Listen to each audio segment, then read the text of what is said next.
Good afternoon everyone. Welcome back to our channel competitive learning. And ఈ రోజు 11th December యొక్క current affairs చూస్తున్నాము.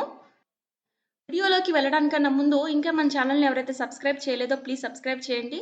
అలాగే వీడియో నచ్చితే లైక్ చేయండి అండ్ మీ ఫ్రెండ్స్కి షేర్ చేయడం మర్చిపోకండి.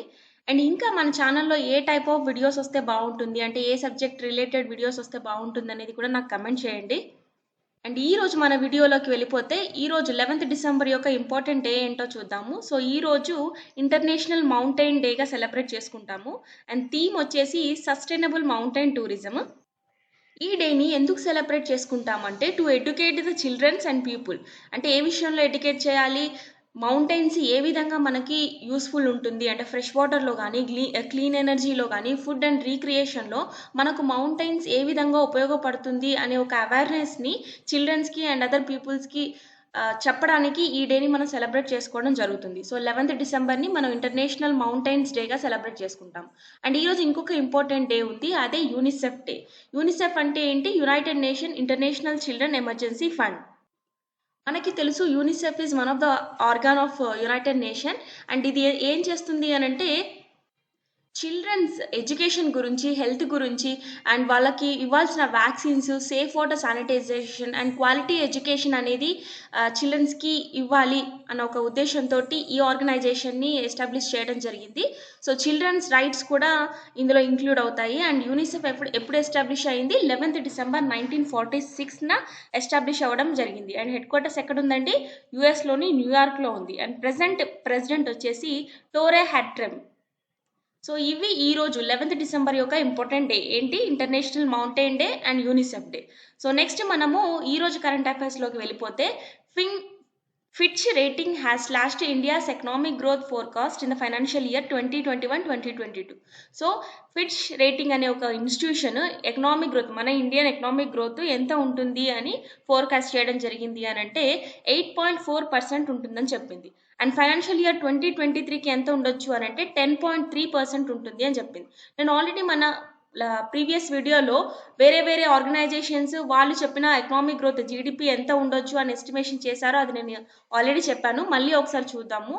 సో వరల్డ్ బ్యాంక్ ఏమో 3% ఉంటుంది అని చెప్పింది. అండ్ ఇది ఫైనాన్షియల్ ఇయర్ 2022కి గాను. And ICRA 9%, ADB Asian Development Bank 10%, CRISIL 5%, OECD 4%, Goldman Sachs 9.1% ఈ ఇండియన్ జీడిపి అనేది ప్రొజెక్ట్ చేయడం జరిగింది ఫైనాన్షియల్ ఇయర్ 2022కి గాను. Okay, very important. ఇందులో నుంచి ఏదన్నా ఒకటి మనకి ఫర్దర్ ఎగ్జామ్లో రావచ్చు. అండ్ నెక్స్ట్ వచ్చేసి Ramnath Kovind has presented the president's standards to which missile vessel squadron of the Indian navy. Question ఏంటి అని అంటే ఎన్నో మిజైల్ వెజల్ స్క్వాడ్రన్స్కి ప్రెసిడెంట్ స్టాండర్డ్ అవార్డు రావడం జరిగింది అని అంటే 22nd మిజైల్ వెజల్ అనమాట. ఇది స్క్వాడ్రన్ యొక్క 22nd వర్షన్. సో దీన్ని ఇంకొక నేమ్ తోటి ఏమని పిలుస్తాము అంటే కిల్లర్ స్క్వాడ్రన్ అని కూడా అంటాము. సో ఈ సెరిమనీ ఎక్కడ జరిగింది? నావల్ డాక్యార్డ్ అయిన ముంబైలో జరగడం జరిగింది. అండ్ ఈ మిజైల్ ఏదైతే ఉందో స్క్వాడ్రన్ మిజైల్ ఆపరేషన్ ట్రైడెంట్లో పార్టిసిపేట్ చేసింది. అండ్ 1971లో ఇండో పాక్ వార్లో and operation Vijay, operation Parakram and Pulwama అటాక్లో కూడా దీని సపోర్ట్ ఉండడం జరిగిందనమాట. So missile vessel squadron. And దీనికి గాను ఒక మహావీర చక్ర, 7 వీర చక్ర, 8 న్యూసెన్స్ మెడల్స్, గ్యాలంటరీ అవార్డ్స్ కూడా రావడం జరిగింది. అండ్ గ్యాలంటరీ అవార్డ్స్కి సంబంధించిన వీడియో నేను ఆల్రెడీ మన ఛానల్లో పోస్ట్ చేశాను. ఆ వీడియో చూడని వాళ్ళు చూడండి, నేను డిస్క్రిప్షన్లో పోస్ట్ చేస్తాను లేదా ఐ బటన్లో ఇస్తాను. అండ్ నెక్స్ట్ న్యూస్ వచ్చేసి which institution has launched the e Sawari India electric bus coalition. So ఏ ఇన్స్టిట్యూషన్ లాంచ్ చేసింది అంటే నీతి ఆయోగ్ లాంచ్ చేయడం జరిగింది. నీతి ఆయోగ్తో పాటు CESL convergence energy service limited and world resource institution కూడా ఇందులో పార్టిసిపేట్ చేయడం జరిగింది. అంటే ఈ 3 కొలాబరేషన్స్ తోటి ఈ Sawari India electric bus collusion అనేది స్టార్ట్ చేయడం జరిగింది, లాంచ్ చేయడం జరిగింది. సో ఏంటి ఇది అంటే స్టేట్, సెంట్రల్ అండ్ లేదా లో లెవెల్ పంచాయతీస్, ఆ విలేజ్ లెవెల్, సిటీ లెవెల్స్లో ఉన్న ఏజెన్సీస్ ఇవన్నీ కూడా అండ్ ఒరిజినల్ ఎక్విప్మెంట్ మ్యానుఫ్యాక్చర్స్ ఇవన్నీ కూడా నాలెడ్జ్ అనేది షేర్ చేసుకుంటారు. ఈ బస్ అడాప్టేషన్ని ఇంక్రీజ్ చేయాలి, ఎలక్ట్రానిక్ బస్ని ఇంక్రీజ్ చేయాలి ఇండియాలో అన్న ఒక ఉద్దేశంతో ఈ కొలాబరేషన్స్ ఏవైతే ఉన్నాయో ఈసీఎస్ఎల్ అండ్ వాటర్ రిసోర్స్ ఇన్స్టిట్యూషన్ నీతి ఆయోగ్ ఈ 3 కొలాబరేషన్ తోటి ఈ సవారీ ఇండియా ఎలక్ట్రానిక్ బస్ అనేది స్టార్ట్ చేయడం జరిగింది, లాంచ్ చేయడం జరిగింది. ఎందుకు అనంటే ఇండియాలో ఈ బస్ అడాప్టేషన్ని ఇంక్రీజ్ చేయాలి, ఆ నాలెడ్జ్ని షేర్ చేసుకోవాలి అన్న ఒక ఉద్దేశంతో దీన్ని లాంచ్ చేయడం జరిగింది.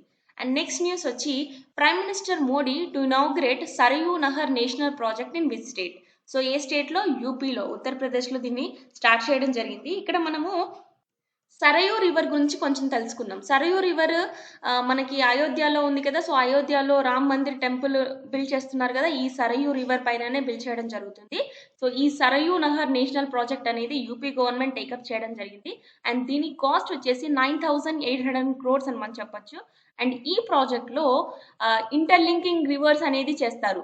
సో 5 రివర్స్ ఏవైతే ఉన్నాయో సరయూ, గగరా, రోహిణి, రప్తి, బాన్గంగా, ఈ 5 రివర్స్ ని ఇంటర్లింక్ చేసి ఈ నేషనల్ ప్రాజెక్ట్ ని తీసుకురావడం జరుగుతుంది. అండ్ మనం నిన్న కరెంట్ అఫైర్స్ లో 2 రివర్స్ ని ఇంటర్లింక్ చేసి తీసుకొచ్చిన ప్రాజెక్ట్ ఏంటి అని అంటే ఏంటని చెప్పాను నేను. Canva and can and Betwa reverse ని ఇంటర్లింక్ చేసి కొత్త ప్రాజెక్ట్ ని తీసుకురావడం జరిగింది యూనియన్ క్యాబినెట్. అండ్ సో దాంట్లో భాగంగా ఇంకొక ప్రాజెక్ట్ ఇంటర్లింక్ చేసిన ప్రాజెక్ట్ ఏంటి అంటే సరయూ నహర్ నేషనల్ ప్రాజెక్టు యూపీలో తీసుకొచ్చారు.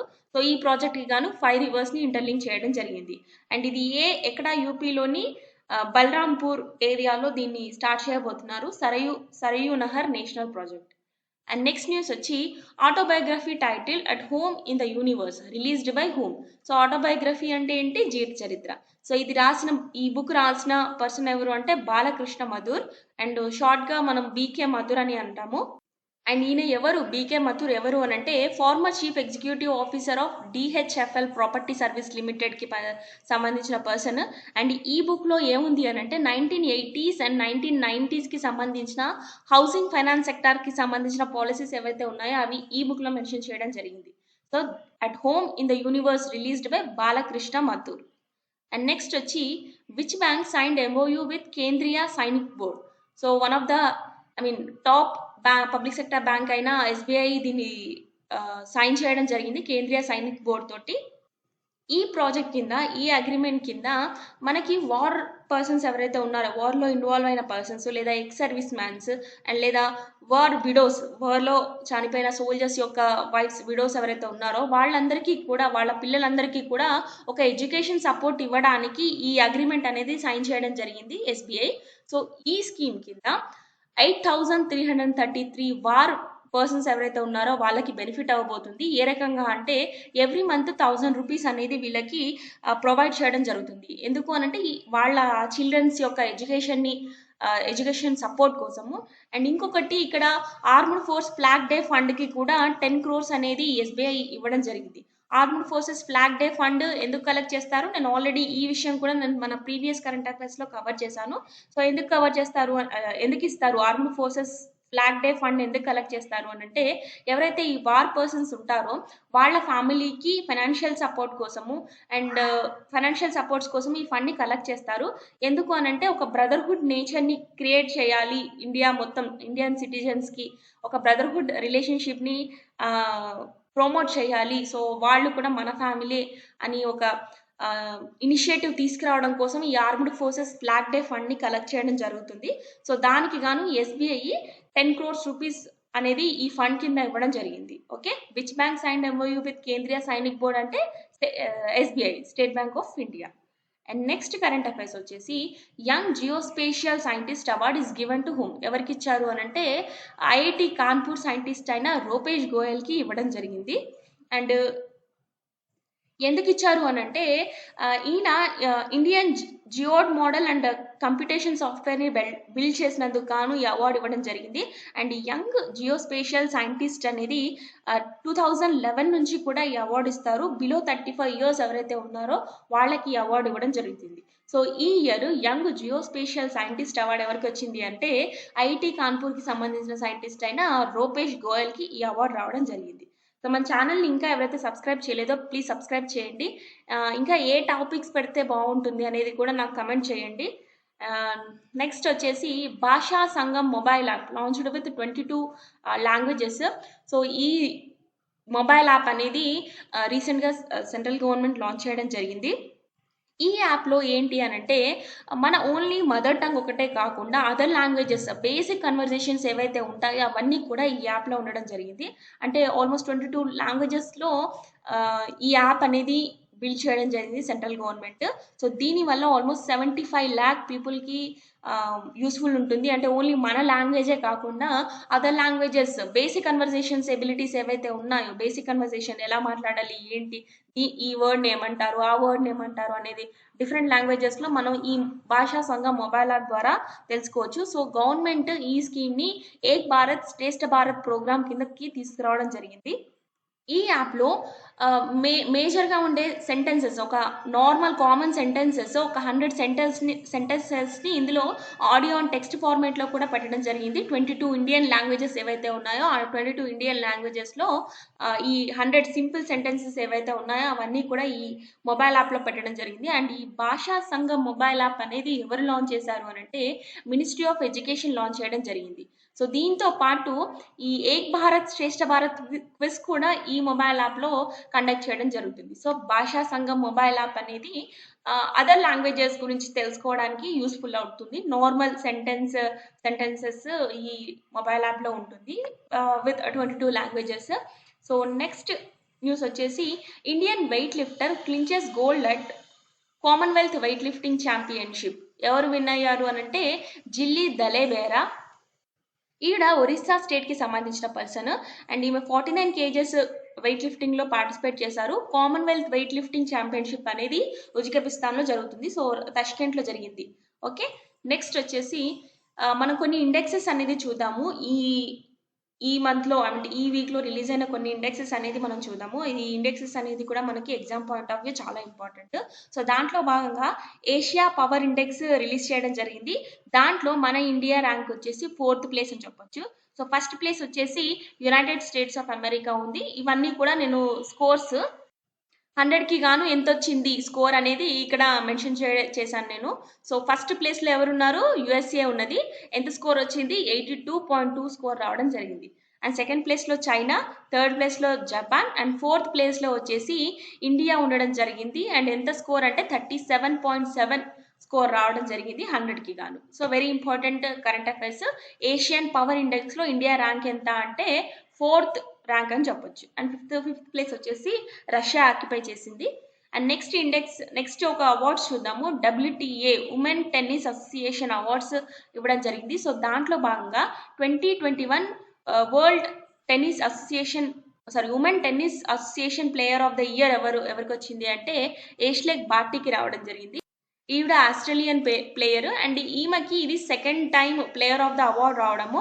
సో, 2019లో ఒకసారి వచ్చింది. సో, ఇది సెకండ్ టైము. అండ్ తర్వాత ఇంకొక ఇంపార్టెంట్ అవార్డ్ ఏంటి అంటే most improved player of the year ఎవరికొచ్చింది అనంటే బార్బోరా క్రెస్కికోవా. ఈమె సీజెడ్ రిపబ్లిక్ సంబంధించిన ప్లేయరు. ఈమెకి most improved player of the award రావడం జరిగింది. అండ్ నెక్స్ట్ ఇంపార్టెంట్ అవార్డ్ ఏంటి అనంటే newcomer of the year. WTA newcomer of the year వచ్చేసి ఎమ్మా రుడుఖానా. యూకేకి సంబంధించిన పర్సన్ ఈవిడ. సో, ఈవిడకి ఈ అవార్డు రావడం జరిగింది. సో, ఈ 3 అవార్డ్స్ ఏవైతే ఉన్నాయో వెరీ వెరీ ఇంపార్టెంట్. ఒకసారి చూసుకోండి. ప్లేయర్ ఆఫ్ ద అవార్డ్ వచ్చేసి యాష్లెగ్ బార్టీకి. And improved player of the award వచ్చేసి బార్బోరా క్రెస్సికోవాకి రావడం జరిగింది. సో, ఈమె సీజర్ రిపబ్లిక్ సంబంధించిన పర్సన్. అండ్ నెక్స్ట్ దీనికి సంబంధించిన కొంచెం ఇన్ఫర్మేషన్ చూద్దాము. ఉమెన్స్ టెన్నిస్ అసోసియేషన్‌కి సంబంధించి. సో, ఇది ఎప్పుడు ఫార్మ్ అయింది అనంటే 1973లో ఫార్మ్ అయింది. అండ్ హెడ్ క్వార్టర్స్ వచ్చేసి ఫ్లోరిడా యూఎస్‌లో ఉంది. And present chairman and CEO వచ్చేసి స్టీవ్ సైమన్. అండ్ ప్రెసిడెంట్ వచ్చేసి Micky Lawler. Okay. And next and the last news వచ్చేసి వరల్డ్ ఇన్‌ఈక్వాలిటీ రిపోర్ట్ కూడా రిలీజ్ చేయడం జరిగింది. సో, ఇది చాలా ఇంపార్టెంట్. ఇది కాస్త జాగ్రత్తగా వినండి. Very important. మనం ఇది డిస్క్రిప్టివ్‌లో రాయొచ్చు. అంటే మెయిన్స్ ఎగ్జామ్‌లో కూడా ఈ పాయింట్స్‌ని మనం రాయొచ్చు. సో, ఈ వరల్డ్ ఇన్‌ఈక్వాలిటీ రిపోర్ట్ 2020లో మన ఇండియన్ పాపులేషన్‌లో టాప్ 1% ఎవరైతే ఉన్నారో వాళ్ళు 1/5 టోటల్ నేషనల్ ఇన్‌కమ్‌ని ఆక్యుపై చేశారు. అంటే ఆల్‌మోస్ట్ 1/5 నేషనల్ ఇన్‌కమ్ ఏదైతే ఉందో అది ఓన్లీ 1% ఆఫ్ ఇండియన్ పాపులేషన్ చేతుల్లో ఉంది. అండ్ తర్వాత ఆహ్ 1% రిచెస్ట్ పీపుల్ ఎవరైతే ఉన్నారో, రిచెస్ట్ పీపుల్‌లో 1% వాళ్ళు నేషనల్ ఇన్‌కమ్‌లో 22% నేషనల్ ఇన్‌కమ్‌ని వీళ్ళు ఆక్యుపై చేయడం జరిగింది. అండ్ టాప్ 10% వచ్చేసి 57% ఆఫ్ ఇన్‌కమ్‌ని వీళ్ళు ఆక్యుపై చేయడం జరిగింది. సో, ఎక్కువ అమౌంట్ అంతా ఏంటి అనంటే ఓన్లీ 1% ఆఫ్ ద పాపులేషన్‌కే ఎక్కువగా ఈ నేషనల్ ఇన్‌కమ్ అనేది తీసుకోవడం జరిగింది. అండ్ యావరేజ్ నేషనల్ ఇన్కమ్ మన ఇండియాకొచ్చేసి 2,04,200 ఇన్ 2021కి ఉందన్నమాట. అంటే యావరేజ్ నేషనల్ ఇన్కమ్ వచ్చేసి ఇది 2,04,200 rupees. And middle east and north ఆఫ్రికాకి అన్ఈక్వల్ రీజియన్స్లో ఈ unequal distribution amount income distribution అనేది ఉంది. అండ్ యూరప్లో ఎక్కువగా లోయెస్ట్ ఇన్ఈక్వాలిటీ లెవెల్ అనేది ఉండడం జరిగింది. ఓకే, అండ్ యూరోప్‌లో 10% ఇన్కమ్‌లో 36% ఆఫ్ ద ఇన్కమ్ అనేది 10% ఇన్కము 36% పాపులేషన్ ఆక్యుపై చేయడం జరిగింది. అండ్ మన ఇండియాలో ఏంటి 1% రిచ్ పీపుల్ ఎవరైతే ఉన్నారో వాళ్ళ దగ్గర 22% ఆఫ్ ద ఇన్కమ్ అనేది ఉండడం జరిగింది. సో, ఇది మనం చూడొచ్చు ఎవరి దగ్గర ఎంత ఇన్కమ్ ఉంది, ఎందుకు రిచ్ అవుతున్నారు, పూర్ అవుతున్నారు అనేది మనం ఈ యొక్క రిపోర్ట్‌లో చూసి చెప్పొచ్చు. ఓన్లీ 1% దగ్గర 22% ఆఫ్ నేషనల్ ఇన్కమ్ ఉంది అంటే మనం అర్థం చేసుకోవచ్చు. ఎందుకు ఈ రిచ్ అవుతున్నారు, ఇంకా పూర్ అవుతున్నారు అనేది. సో, ఇది మన ఈరోజు కరెంట్ అఫైర్స్‌కి సంబంధించిన information. Thank you very much for watching. And please మన ఛానల్‌ని ఇంకా ఎవరైతే సబ్స్క్రైబ్ చేయలేదో సబ్స్క్రైబ్ చేయండి, లైక్ చేయండి, బెల్ ఐకాన్ని క్లిక్ చేస్తే మీకు నేను వీడియో పెట్టిన వెంటనే నోటిఫికేషన్స్ వస్తుంది. బెల్ ఐకాన్ని కూడా క్లిక్ చేయండి. ఇంకా ఏవైనా సజెషన్స్ ఇవ్వాలనుకుంటే నాకు కమెంట్ చేయొచ్చు. మన వాట్సాప్ గ్రూప్‌లో కూడా మీరు జాయిన్ అవ్వచ్చు. నేను లింక్ మన డిస్క్రిప్షన్‌లో పోస్ట్ చేస్తాను. Thank you very much for watching. Good luck.